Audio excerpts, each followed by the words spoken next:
Oke, terima kasih.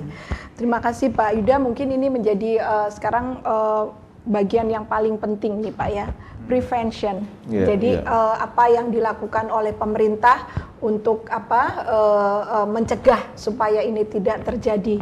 Dan pertanyaan yang sama mungkin saya tujukan juga ke Mbak Yuli sebagai organisasi massa, CSO, bagaimana pemberdayaan dan juga sosialisasi supaya ini tidak terjadi. Dan untuk Jessica, sebetulnya apa sih yang perlu nanti terakhir ya diwaspadai supaya tidak terjebak dan terjerat dalam kasus perdagangan orang. Silakan Pak Yuda, prevention. Terima kasih. Jadi betul sekali Bu Madeline bahwa kita harus fokus ya, ketika kita bicara penanganan tindak pidana perdagangan orang, tidak bisa kita hanya fokus kepada penyelesaian kasusnya saja. Pendekatan pemadam kebakaran nggak bisa menyelesaikan kasus ini. Jadi kita harus address the root causesnya, akar masalahnya.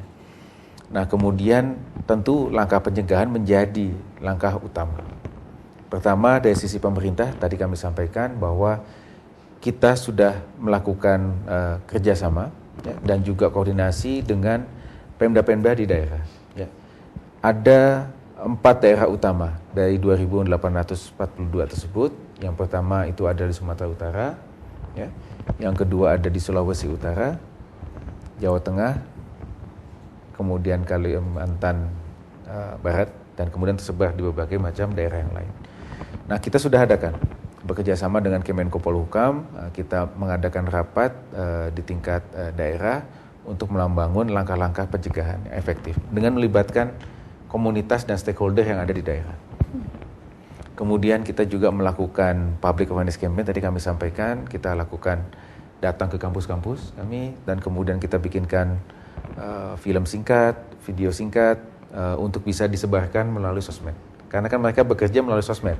Jadi kita harapkan ya dengan iklan kita, ya, layanan masyarakat yang bisa didistribusikan melalui sosmed itu pun bisa menjangkau ya, calon-calon korban ini agar mereka bisa melakukan langkah-langkah perlindungan.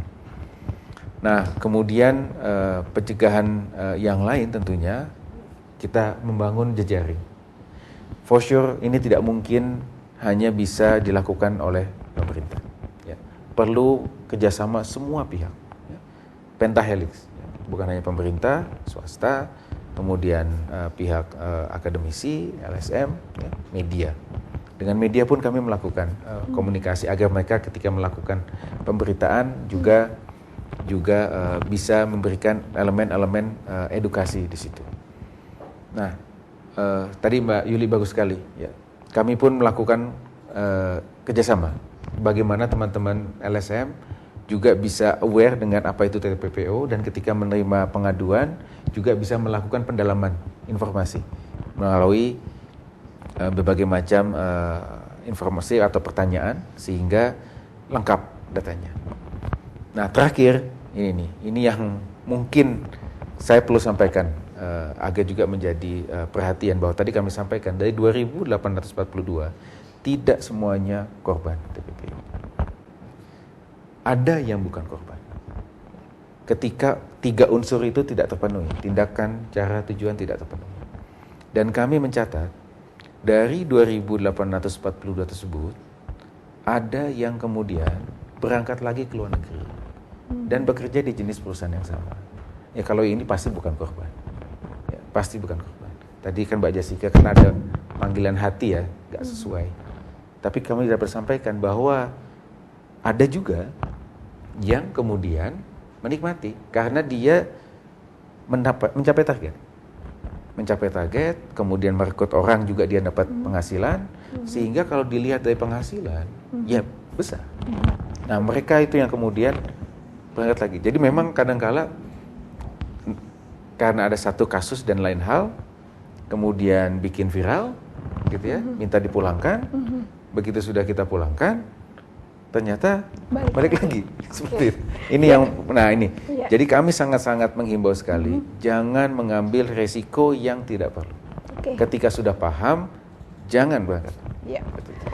Terima kasih Pak Yuda. Mungkin singkat sekali Mbak Yuli. Saya hanya akan nambahi aja, kalau saya setuju banget dengan semua yang disampaikan Pak Yuda. Tapi saya melihat ada satu hal yang kurang, yaitu bahwa bagaimana agar para pemangku kebijakan, terutama pemerintah ini, mengimplementasikan undang-undang yang sudah ada. Bukankah undang-undang anti human trafficking sudah ada, tapi implementasinya sampai dengan hari ini, bahkan sampai di puncak gunung es yang tadi disebut Pak Yuda itu karena implementasi dari undang-undang yang udah ada itu, peraturan dan kebijakannya udah jelas, tapi implementasinya baik itu bukan hanya di masyarakat ya, bahkan di pemangku kebijakan banyak yang belum paham apa itu anti TPP. Jadi saya berharap rekomendasi untuk pemerintah juga bahwa implementasi undang-undang anti perdagangan orang, edukasinya bukan hanya ke komunitas dan masyarakat, tapi ke pihak pemangku kebijakan sendiri yang baik itu di tingkat imigrasi, kepolisian dan sebagainya, karena kami di praktek di lapangan masih melihat hal itu masih minim sekali. Terima kasih Mbak Yuli. Jessica?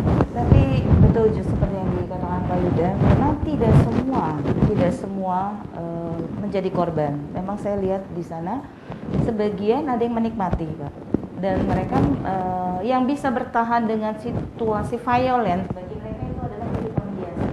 Tapi bagi orang yang tidak seperti saya tidak pernah mengenal situasi kehidupan violent, itu akan saya kaget luar biasa. Dan di sana juga ada tercampur seperti itu. Lalu hati nurani saya bergerak untuk ya orang yang tidak pernah mengalami situasi itu ketika di dalam situ mungkin bisa akan menjadi bukan korban, lama-lama menjadi pelaku tidak disadarkan dari situasi. Jadi menurut saya kalau memang yang belum pernah mengenal situasi violence lebih baik berhati-hati untuk pergi ke luar negeri dan dicek-cek sebelumnya dengan Ya.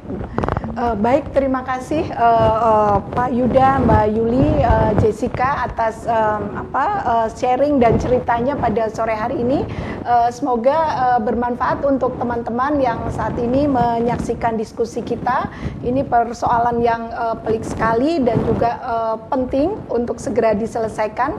Tadi sebelum menutup acara ini ada beberapa hal yang mungkin menjadi PR kita semua. Persoalan data tadi itu menjadi penting, kemudian validasi informasi seperti misinformasi, disinformasi itu harus ada cek dan recheck. Kemudian prevention, semuanya tadi disampaikan oleh Pak Yuda, dan kemudian juga kerjasama pentahelix ya Pak, semua stakeholders dari pusat, daerah maupun juga di tingkat internasional.